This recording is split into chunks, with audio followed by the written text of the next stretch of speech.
We are taught the idea that we should give, share, and prioritize generosity over our personal interests.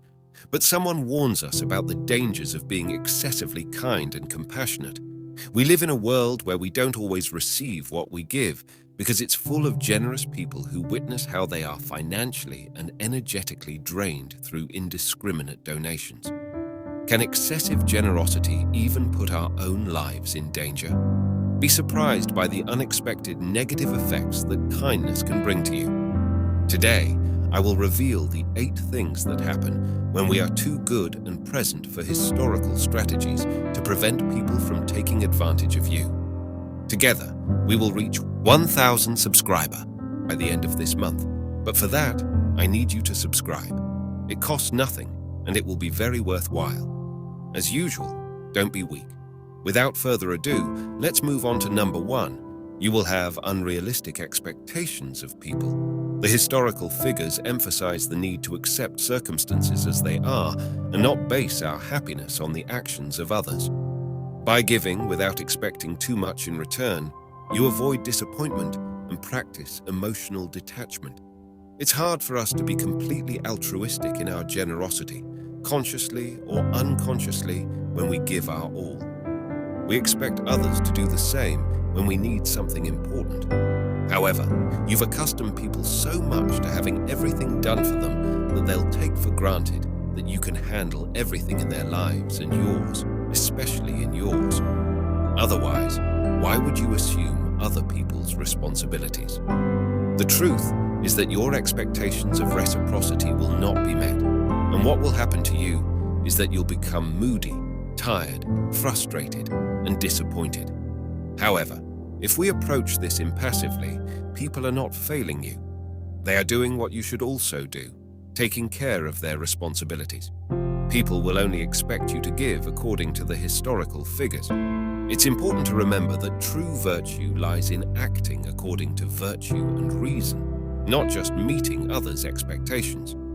Practicing moderation and giving in balance allows you to maintain control over your own actions and avoid falling into habits that drain your emotional well-being. You've heard your whole life that humans are creatures of habit. Humans are never better defined. Humans are programmed to adapt to a routine, a way of life, and it's a symphony of things happening around you. This tendency to adapt is precisely where the concept of the comfort zone comes from.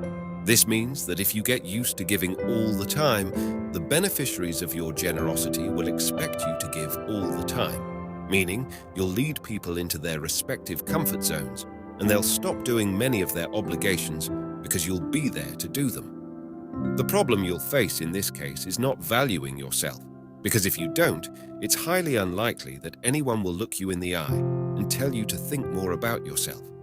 At least, don't expect that kind of empathetic act from those you help, as they will adhere to their own personal Robin Hood. This will come at a high cost to their lives, as their priorities will be trampled upon. The historical figures emphasize the importance of living according to reason and virtue.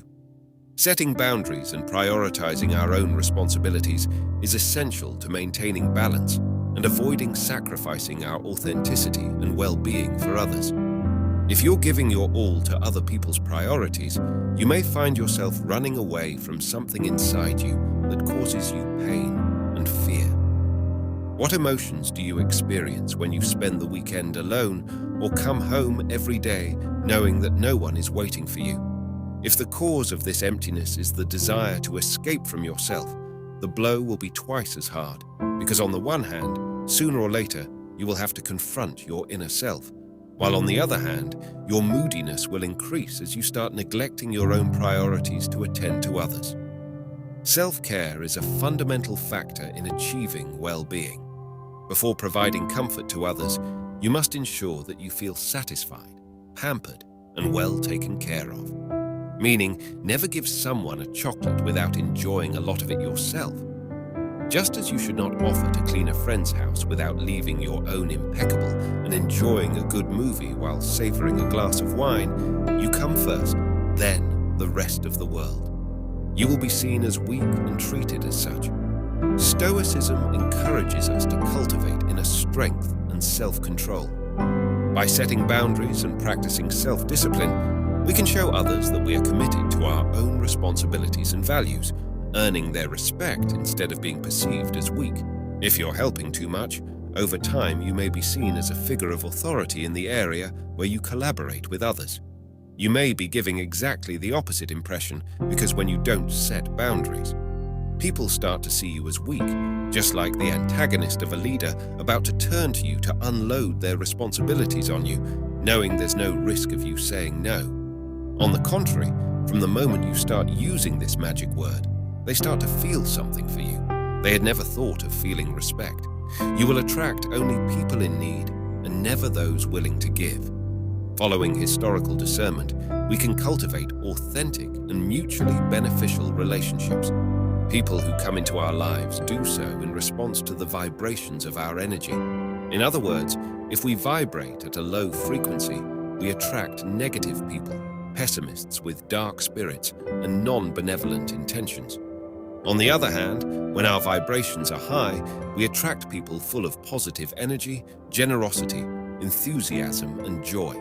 And that's why when we give indiscriminately, we lose so much energy that we start vibrating at a low frequency, which attracts needy people to us, and even opportunists who have no intention, let alone the resources to help, but only come to extract everything they can from us and then disappear, so they don't even have to bother saying thank you. You may end up falling into dependence. Historical philosophers promoted moderation and self-control. Practicing self-discipline in generosity helps us avoid addictive patterns and allows us to maintain a healthy relationship with our actions and decisions. When scarcity becomes part of our daily lives, the need grows, and this is the ideal scenario for falling into dependence. So one day, someone close to you may notice that you're drinking too much, not necessarily mineral water, overeating, or even gambling too much. Pay close attention to what someone who cares about you may say, as your first reaction may be to get angry with them and shout that you have no problems. But this is the most typical reaction of people so immersed in their own problems that they can't recognize that they have one. Always remember that people who care about you only want the best for you. So take their observations seriously because they're there to help you stop falling and move forward. You will raise suspicions. Stoicism encourages us to act virtuously, regardless of how others may perceive us. By focusing on living in harmony with our principles and values, we build a genuine reputation that is resistant to unfounded suspicions. As much as we'd like things to be different, the truth is that genuinely good people are not abundant in this world. So if you are one of them, you will raise suspicions rather than admiration and gratitude. It won't take long for people to start wondering what's going on with you and what hidden intentions you have that you're not revealing to anyone. This means that you've found a group of suspicious people. Not necessarily, but it's more likely that they're being realistic. Most overly helpful people tend to hide intentions so sinister that it's better to stay away from them and give up on their help. Don't miss the chance to master your emotions. Now let's look at the strategies to prevent people from taking advantage of you. Strategy number 1, listen to your feelings. They are talking to you based on historical self-awareness. Pay attention to your emotions and feelings. The Stoics believed in the importance of self-reflection to understand your reactions and needs. By listening to your feelings, you can identify if you are giving excessively and emotionally draining yourself, allowing you to adjust your focus and find a healthy balance. How do you feel when you help others? Thinking about yourself and prioritizing others is such a selfless act that practicing it should make you feel like you're walking on clouds. So if you feel overwhelmed, exhausted, angry, or used, it's time to listen to your feelings. If something for which you have no obligation causes you so much discomfort, it's necessary not to deceive yourself and find out how the help you're providing affects your well-being. Strategy number 2. Lose the fear of the word no. Following the teachings of historical figures, recognize that your time and energy are valuable and should be allocated consciously and in balance. Saying no in situations where you feel overwhelmed or when the request is unfair is a way to exercise self-control, while the word no is associated with negative behavior and pessimism. It's normal to have difficulty saying it. However, negativity is what your life will become if you don't develop the ability to say this word. When someone demands more from you than you can give, practice in front of the mirror and convince yourself that it's the only way to regain your freedom and avoid unnecessary risks. Strategy number 3. There is a time and a space for you. Respect them. Following the historical principles of self-discipline and self-dignity, it is essential to set aside time and space to take care of yourself. Do what you enjoy. Practice yoga, draw, listen to music while having a cup of tea. Whatever motivates you, finish your obligations as quickly as possible so that you can practice this. It's something you should take very seriously as scheduling this time, daily or weekly. So if someone asks for your help during this time, they must be very respectful and cooperative with you, not with the remorseless person. Say no to them and enjoy this time and space only for yourself. If you don't want to be so abrupt, you can offer your help for another time, but always make it clear that your availability will be limited because you have a life to take care of. Strategy number 4. Identify energy vampires and distance yourself from them, following the historical principles of self-discipline and discernment. It's important to recognize which relationships benefit you and which may emotionally drain you. By distancing yourself from people who constantly suck your energy and don't contribute positively, you are taking care of your own well-being and applying historical self-control in your relationships. If you're trying to help an energy vampire, you should know that it won't work. These people overload you with their complaints, pains, and catastrophic view of life. Forget about helping them. They don't want to solve their problems because then they would have to stop complaining, and that's something they can't tolerate.